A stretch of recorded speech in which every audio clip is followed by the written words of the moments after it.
Bapak Ibu sekalian, ada pertanyaan yang krusial disampaikan kepada kami tentang barangkali insya Allah kegiatan yang akan berlangsung esok, ya kan? Di 4 Safar, ya, dalam penanggalan yang lain ada yang menyebutkan 3 Safar 1438 Hijrah bertepatan dengan 4 November 2016, ya kan?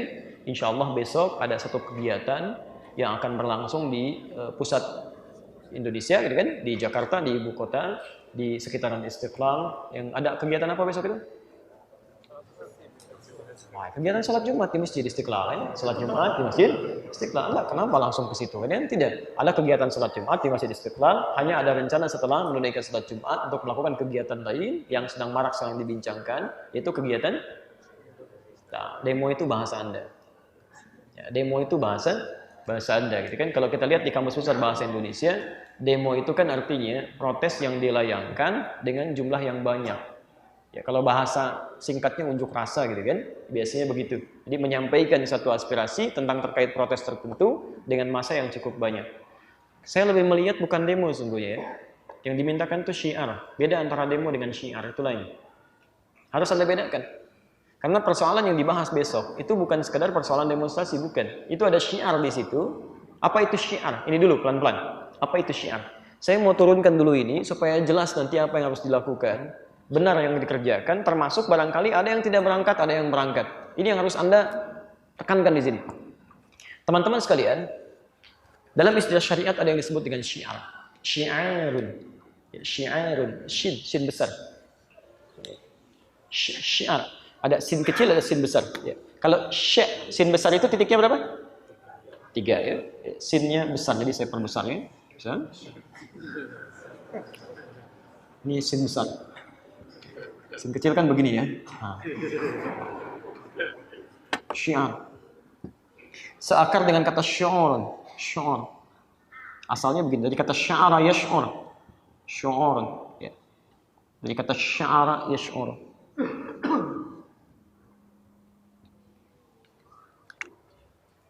Syu'ur asalnya rasa, perasaan, sesuatu yang disikapi dengan rasa. Pelan-pelan. Kalau rasa ini berasal dari iman, jadi maksudnya ada persoalan tertentu, kadang kan disikapi dengan rasa, ya. Ya, misal mohon maaf, ya, ada persoalan keduniaan, Anda melihat tayangan-tayangan, tiba-tiba mata Anda meneteskan air mata, kan ada perasaan, ya. Itu namanya syu'urul qalbi, perasaan hati, rasa hati. Tapi ada sikap dan sifat tertentu yang direspon dengan perasaan iman. Iman kita yang di situ naik. Nah, itu berubah nanti kalimatnya dari syu'urun jadi syiarun ini. Syiar. Ya.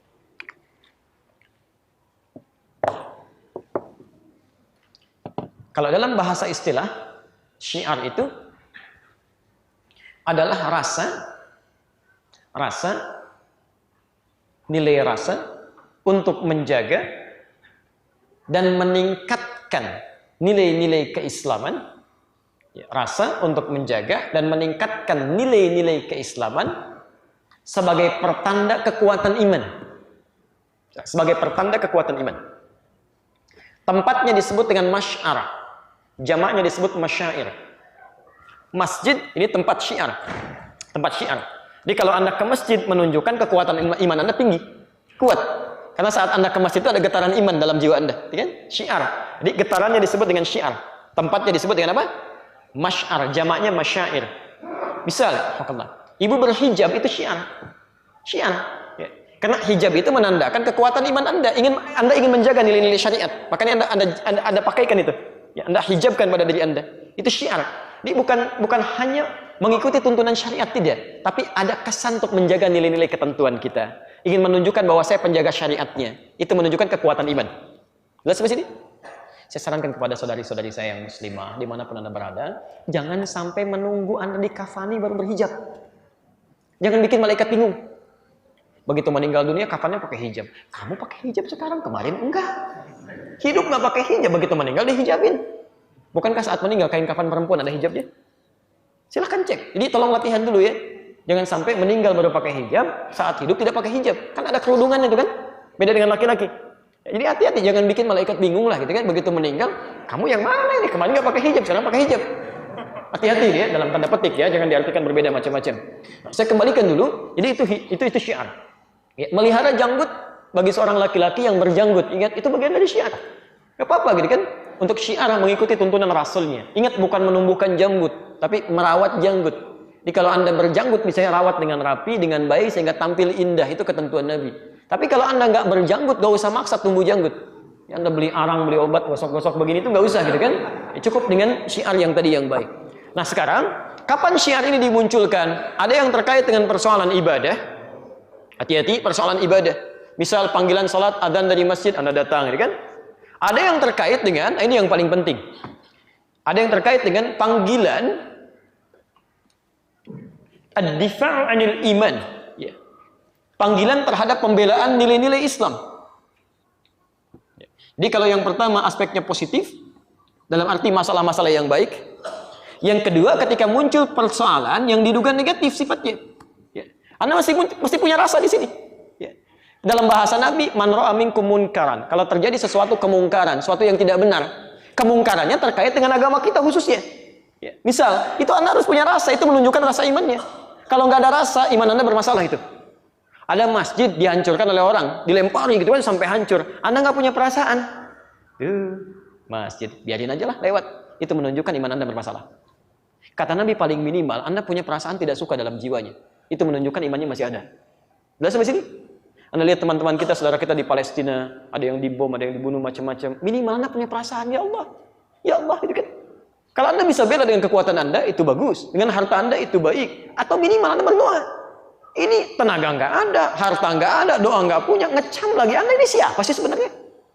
Ya. Nah, poin di sini sekarang, misal ada kondisi yang sedang hangat saat ini, ya, ada misalnya orang tertentu atau misalnya tokoh tertentu, kan, memberikan sebuah statement yang sekiranya menghadirkan sifat mungkar, ya, merendahkan syiar-syiar yang ada dalam syariat. Misal mengatakan, misal saja ya, misal dalam konteks yang lain, ya, jangan dibohongi misalnya oleh surat Al-Baqarah ayat sekian. Seakan-akan menunjukkan bahwa isi surat Al-Baqarah itu bohong dan orang yang menyampaikannya dusta, itu kan salah, gitu kan? Nah, Anda, maaf ya, keluarga Anda saya dijelek-jelekan, Anda bisa marah. Anda bisa marah. Sekarang kitab suci Anda misalnya, ya, disampaikan dengan ungkapan yang tidak bagus. Masa hati Anda diam saja? Minimal Anda perasaan tidak suka. Itu syiar namanya. Jelas ya? Baik, jadi ketika Anda punya rasa yang tidak menyenangkan tentang persoalan yang dimaksudkan, ada muncul gejolak dalam jiwa Anda, itu syiar. Nah, kemudian dari syiar ini bagaimana meresponnya? Karena muncul semangat kan?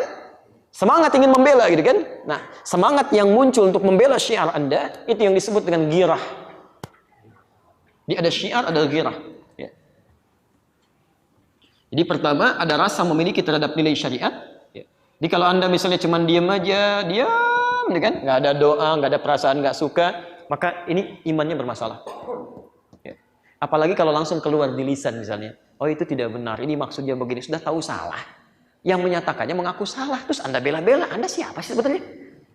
Yang mengatakan sudah mengaku salah, gitu kan? Kemudian Anda masih bela juga, itu iman Anda bermasalah banget di situ. Bukan bermasalah banget. Gitu ya? Nah, ini kembalikan ke sini. Jadi ketika ada semangat untuk membelanya, semangatnya disebut dengan ghirah. Buya Hamka menulis buku tentang ghirah. Gitu ya? Ghirah. Nah, ini semangatnya. Nah, sekarang ketika semangat itu ingin disalurkan dalam bentuk reaksi. Jadi ada aksi, ada reaksi kan? Nah, jadi ada pertama syiar, kedua apa? Ghirah, baru nanti turun dalam bentuk respon. Ya, bentuk reaksinya. Nah, bagaimana cara kita merespon sesuatu yang bertentangan dengan syiar ini? Ini yang kemudian diatur oleh Al-Quran, oleh hadis-hadis Nabi Sallallahu Alaihi Wasallam. Ini yang mau saya turunkan sehingga dengan itu berjalan dengan tertib keadaan kita. Baik, teman-teman sekalian. Yang pertama, Allah memberikan aturan segala sesuatu yang menyimpang dari hukum Allah Subhanahu wa taala diatur kemudian di Quran surah ke-16 ayat 125. Lihat poinnya. Ud'u ila sabili rabbika bil hikmah. Ajaklah siapapun ke jalan Tuhanmu itu dengan hikmah. Dengan tindakan yang bijak gitu kan. Yang baik dulu. Di antara makna hikmah itu adalah kesesuaian kadar, awas, hati-hati, kesesuaian kadar antara aksi dengan reaksi. Jadi kalau ada aksinya yang muncul biasa-biasa saja, maka reaksinya pun jangan terlalu berlebihan. Sebaliknya kalau aksinya berlebihan, reaksinya jangan diam-diam aja. Ini sudah jelas misalnya orang Islamnya ada yang disakiti, dibantai, dibunuh, dibom. Masya Allah yang lain cuma diem aja begini. Itu berlebihan namanya. Nggak tepat tuh, nggak seimbang. Ya. Sebaliknya, kalau cuma aksinya kecil-kecilan misalnya, kecil yang tidak banyak membahayakan, yang tidak ada sesuatu yang bisa memunculkan madarat lebih besar, maka di sini misalnya responnya juga jangan berlebihan. Sesuai dengan kadarnya. Kalau cukup diselesaikan dengan hukum, selesai dengan hukum. Tapi kalau tidak cukup misalnya, hukum tidak bergerak, masih diam saja dan sebagainya, maka tingkatkan kadarnya. Maka ada perjuangan dengan fisik keluar. Ya, misal di Quran surah ke-8 itu ayat ke-60, wa'iddu lahum mastata'tum biquwwah. Oke? Dan siapkan perlengkapanmu dengan penuh kekuatan. Ayo, min ribatil khail, bahkan kendaraan siapkan kalau perlu, mobilisasi itu. Apa tujuannya? Turhibuna, supaya menggetarkan, menunjukkan ini kami loh, ya. Anda bermain-main dengan kitab suci, Anda cari persoalan. Anda punya masalah dengan manusia, gampang selesainya. Saya punya masalah dengan orang Bekasi, nggak selesai, saya pergi pindah ke Jakarta. Di Jakarta nggak selesai, saya pindah lagi ke tempat lain. Di Indonesia saya punya masalah, pindah ke Malaysia, bisa terjadi. Tapi kalau Anda punya masalah dengan Allah, mau lari kemana? Maka di sini Anda tunjukkan girah untuk menggetarkan mereka bahwa ini nggak bisa main-main begini nih. Urusan Anda dengan Allah, kalau Allah murka, Allahu Akbar, mau lari kemana Anda? Digerakkan semuka bumi itu. Ini perhatian di situ. Maka kata Al-Quran, ayo siapkan dirimu, getarkan mereka, gitu kan? Hadirkan itu. Bagaimana cara mempraktikkan itu? Ternyata Masya Allah, itu dibagi oleh ayat Quran. Ketika turun seperti itu dalam konteks jihad. Dulu orang-orang mulai melecehkan Islam, ada yang ingin menyerang. Nabi dipanggil untuk jihad. Ternyata semua orang pengen jihad semua. Pengen berangkat. Maka turunlah Quran surah 9 ayat 122 itu. Nanti saya simpulkan di akhir. Quran surah 9 ayat 122. Posisi paling kiri sebelah bawah. Lihat kalimatnya. وَمَا كَانَ الْمُؤْمِنُونَ لِيَنْفِرُوا كَافَّةً فَلَوْلَا نَفَرَ مِنْ كُلِّ فِرْقَةٍ مِنْهُمْ طَائِفَةٌ لِيَتَفَقَّهُوا فِي الدِّينِ وَلِيُنْذِرُوا قَوْمَهُمْ إِذَا رَجَعُوا إِلَيْهِمْ لَعَلَّهُمْ يَحْذَرُونَ. Ketika semua orang bergerak, semua berjuang dengan berjihad, ada yang bawa macam-macam. Bukan cuma laki-lakimu, ibu-ibu bergerak, anak-anak bergerak macam-macam, sehingga beberapa tempat kosong. Aktivitas tidak berjalan dengan baik. Ada orang-orang bahkan di majelis ilmu kosong. Turun ayat langsung di sini. Tidak semestinya orang-orang beriman mengekspresikan imannya dengan berjuang semua ke medan perang berangkat. Sehingga meninggalkan tempat-tempat yang penting menjadi kosong. Terus kan? Maka turun ayat, falaula nafara min kulli firqatin minhum ta'ifah. Mesti ada sebagian yang tinggal. Sekalipun mereka untuk belajar, lihat tafaqahu fid din, untuk belajar mendalami agamanya. Sehingga ketika mereka keluar, di sini berjuang dengan ilmu. Jadi ada yang berjuang dengan fisiknya, ada yang berjuang dengan akalnya. Bisa. Dalam konteks sekarang tidak harus semua keluar gitu kan. Ada yang berjuang dengan media sosialnya, ada yang berjuang misalnya dengan taklimnya, menjelaskan kepada umat dan macam-macamnya. Jadi ada ayat ingin menegaskan, jangan sampai semangat ingin menghadirkan syiar dengan girah yang kuat, menjadikan kewajiban lain yang lebih penting tertinggalkan. Besok hari apa? Hari Jumat kan? Ada kewajiban apa Jumat itu? Salat Jumat, ada Jumatan di situ. Kalau Anda bisa kerjakan Jumatan, tidak ada tugas yang lainnya misalnya, Anda mau berangkat menunjukkan syiar, silahkan. Nanti jaga adab-adabnya. Tapi kalau Anda punya tugas di satu tempat, Masya Allah. Misal, satu tempat daerah berangkat semua ke Jakarta. Semua daerah berangkat semua. Lalu yang menjadikan Jumat di masjid Anda itu siapa? Ketika ada orang mau Jumatan, Anda yang nggak ada. Gimana itu? Repot juga gitu kan? Maka di sini akan lebih baik kalau dibagi-bagi. Jadi kalau misalnya Anda punya kewajiban yang lebih penting, maka jangan mencela orang yang berangkat. Minimal doakan mereka. Kemudian arahkan pada kebaikan. Dukung mereka dengan upaya yang lainnya. Misal di media sosialnya, doakan mereka dalam kebaikan, sampaikan adab-adabnya. Ya, awas di Islam itu ada adab, gak boleh kita merusak. Tanamannya gak boleh dirusak. Ya, kami dengar informasinya teman-teman sudah menyiapkan nanti ada ibu-ibu yang siap memperbaiki tanaman. Masya Allah, gitu kan? Ada yang berangkat lewat kereta api, yang sholat di satu gerbong. Saya sih menangis itu, memohon kepada Allah supaya satu ayat ini menjadi pemersatu. Pemersatu gitu. Ya Allah turunkan satu ayat untuk menyatukan kita, bukan untuk kita ribut. Untuk menyatukan kita. Ini baru satu ayat, belum 6.000 ayat yang lainnya. Kalau satu ayat aja Anda berselisih, Masya Allah, Anda perlu berapa ayat lagi supaya bisa bersatu? Ini kita dengan satu ayat dipertunjukkan oleh Allah, kamu bersatu. Hadirkan kecintaan kepada Quran, pelajari Qurannya lagi, hafalkan. Jangan-jangan yang turun-turun ini termasuk yang mencelanya nggak pernah lihat surat Al-Maidah-nya. Turun aja gitu kan? Nah, ini perangkat kepada kita untuk mempelajari lagi, cintai Qurannya. Jadi arahan kami yang pertama, bagi yang berangkat, misalnya Anda punya keluangan, jangan sampai meninggalkan tugas penting Anda yang harusnya dikerjakan di situ. Ibu-ibu ada akomodir, ibu-ibu tinggalkan, anaknya mau mencari ibunya nggak ada gitu kan?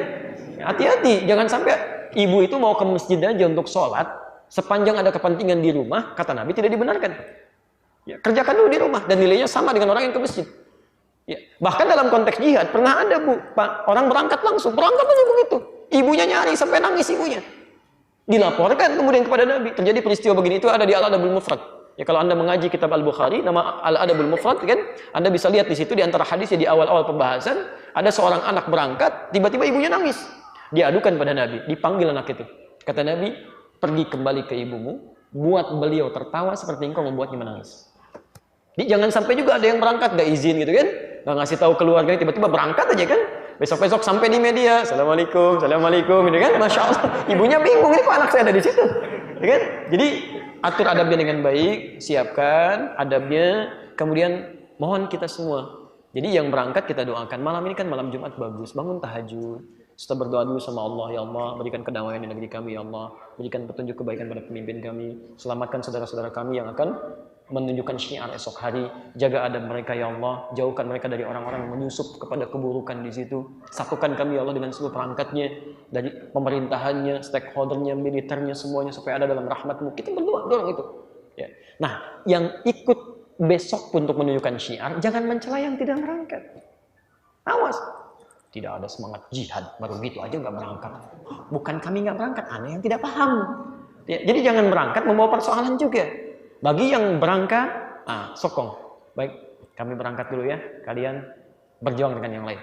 Bisa kita upload di media sosialnya, kirim doanya, dan kebaikan-kebaikan yang lainnya. Dan ternyata kata Syekh Mustafa Al-Muraghi, saat ayat At-Taubah ayat 122 ini diturunkan, itu nilainya dua-duanya sama. Jadi ketika seorang berjuang dengan fisik, seorang tinggal untuk belajar, kata Syekh Mustafa Al-Muraghi, itu nilainya sebanding, nilai pahalanya. Sama-sama berpahala di situ. Saat Anda tidak bisa berangkat karena menunaikan ibadah tertentu sebagai kewajiban, apalagi Anda berdakwah, Anda belajar, itu sama nilainya dengan yang berangkat. Sepanjang dua-duanya ada dalam kebaikan. Jelas di sini ya? Jadi bagi teman-teman yang berangkat, jaga adabnya, perbaiki dengan baik, lihat aturannya, dan jangan berlebihan juga. Ya, coba Anda perhitungkan juga kalau kirim bis mau parkir di mana, bergeraknya seperti apa, gitu kan? Macam-macamnya dan sebagainya. Kemudian doakan. Yang tidak berangkat, gitu kan? Adakan adabnya, yang berangkat juga berikan kebaikan kepada yang tidak berangkat untuk bisa mengerjakan kebaikan-kebaikan di sini. Jelas di sini? Jadi itu yang kami sampaikan sebagai sikap. Jadi jangan disikapi berlebihan. Ini wacana kita untuk bisa menyatukan kita semua supaya ada dalam koridor Al-Quran dan Sunnah Rasulullah Sallallahu Alaihi Wasallam. Jelas di sini? Baik.